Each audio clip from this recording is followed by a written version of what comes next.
Halo anak cerdas, hari ini kita akan belajar mengenai jenis penyakit pada sistem pencernaan manusia.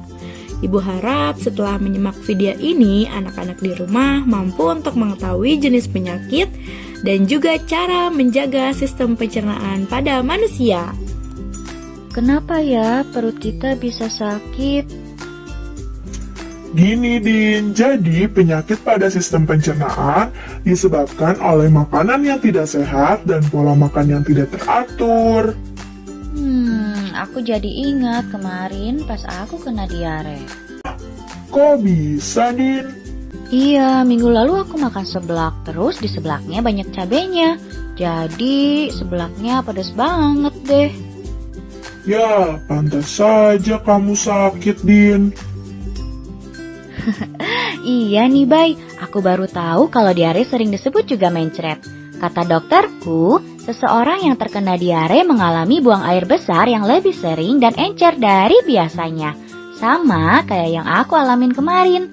Walaupun termasuk penyakit ringan, tapi kalau tidak mendapatkan perawatan yang benar, diare bisa jadi bahaya loh. Dan setahuku, diare juga dapat disebabkan oleh beberapa faktor. Yang pertama, karena mutu dan kebersihan makanan yang buruk. Yang kedua, alergi terhadap makanan atau terlalu banyak makan makanan yang asam dan pedas. Nah, diare juga dapat menjadi salah satu gejala dari penyakit seperti malaria, campak, cacingan, dan infeksi usus loh. Biar sembuh, dokter menyuruhku minum Oralit.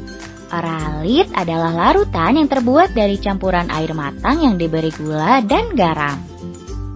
Untunglah kalau kamu udah nggak apa-apa, Din. Nah, kalau aku sih pernahnya kena penyakit mah. Oh alah, kalau itu gimana rasanya, Bay? Jadi, mah adalah penyakit yang menyerang lambung.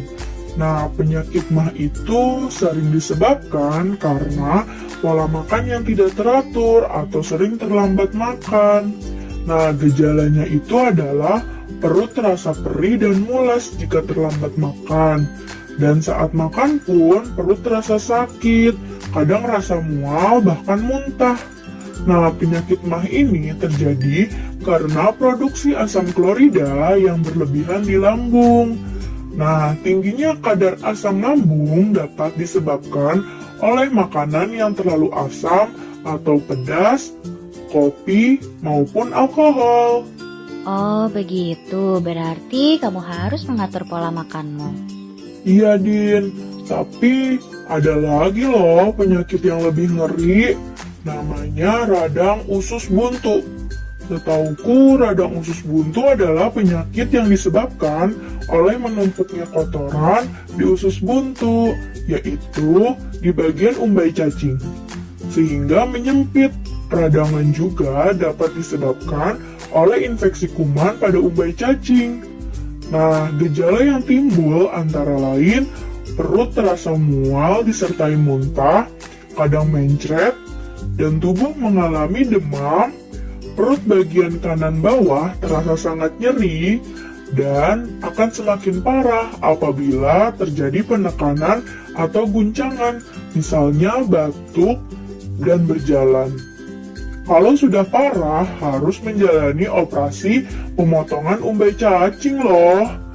Tapi sampai saat ini fungsi dari umbai cacing sendiri belum diketahui dengan jelas. Jadi, meskipun umbai cacing telah dipotong, organ pencernaan yang lain tidak akan terganggu. Aku jadi kapok makan sembarangan lagi. Kita memang harus menjaga kesehatan organ pencernaan kita. Ada beberapa tips nih. Yang pertama, harus selalu cuci tangan dengan sabun sebelum makan. Kita harus banyak makan sayur dan buah serta makanan yang berserat. Jangan terlalu sering makan makanan yang terlalu pedas atau asam. Lalu, saat makan, makanlah dengan tenang. Jangan terlalu cepat menelan makanan jika belum dikunyah sampai halus.